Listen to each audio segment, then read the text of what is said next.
This video poses the question of who is the responsible party or parties to the heightened risk of induced seismicity at Preston New Road.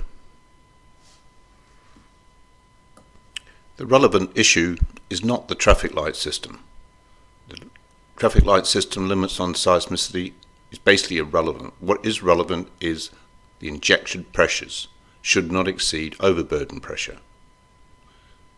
Cadrilla in 2018 had injection bottom hole pressures greater than 800 bar when the overburden pressure is 530 bar. This is considered completely reckless, lifting the overburden, allowing the frac fluids to migrate kilometers to a critically stressed fault.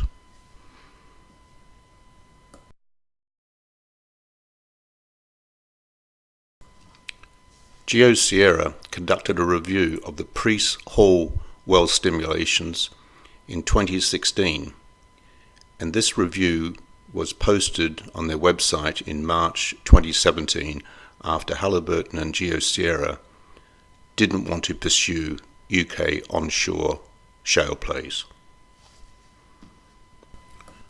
The Boland Hodder shales contain numerous slicken-side bedding planes throughout their formations. These slicken-sided bedding planes are smooth, highly polished, and have extremely low coefficient of friction. The conclusions from this review is there were extensive slicken-sided bedding planes throughout the formations. These bedding planes mitigated the height growth of the induced hydraulic fractures. Therefore, bottom hole pressures had to be limited to avoid opening these near horizontal bedding planes and providing a high permeable conduit for slick frac fluids to migrate along. The Boland Hodder shales can't be commercially enhanced by current hydraulic fracturing technology due to the presence of these slicken-sided bedding planes. An induced hydraulic fracture will propagate both horizontally and vertically until it intersects with a slicken-sided bedding plane. There it will stop. Its height migration is contained by this plane. The tip will blunt and the injection should be stopped at that stage.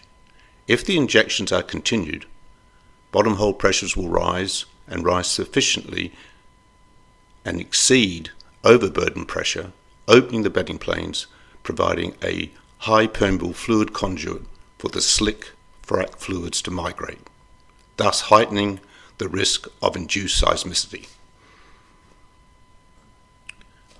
These concerns were raised to the Oil and Gas Authority, namely that the slicken-sided bedding planes will inhibit vertical height growth of induced hydraulic fractures, leading to high bottom hole pressures if injection continues exceeding overburden pressure, opening these hypersensitive bedding planes and providing a conduit for migration of frac fluids considerable distances from the well.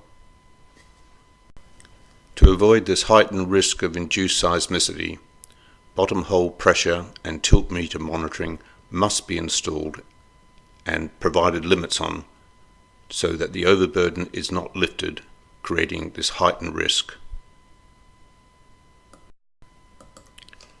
The OGA was contacted numerous times in 2018 by email and telephone calls to implement the remedies required to stop the overburden being lifted during hydraulic fracturing operations at Preston New Road. No action was taken by the OGA. The agencies have been contacted again numerous times in 2019 with the same concerns, and there has been no response. Cadrilla was also contacted and notified of these concerns prior to any hydraulic fracturing operations in 2019. In 2018, Cadrilla, with OGA approval, injected fluids into the subsurface at bottom hole pressures exceeding 800 bar when the overburden pressure was only 530 bar. Actions that are considered completely reckless and irresponsible.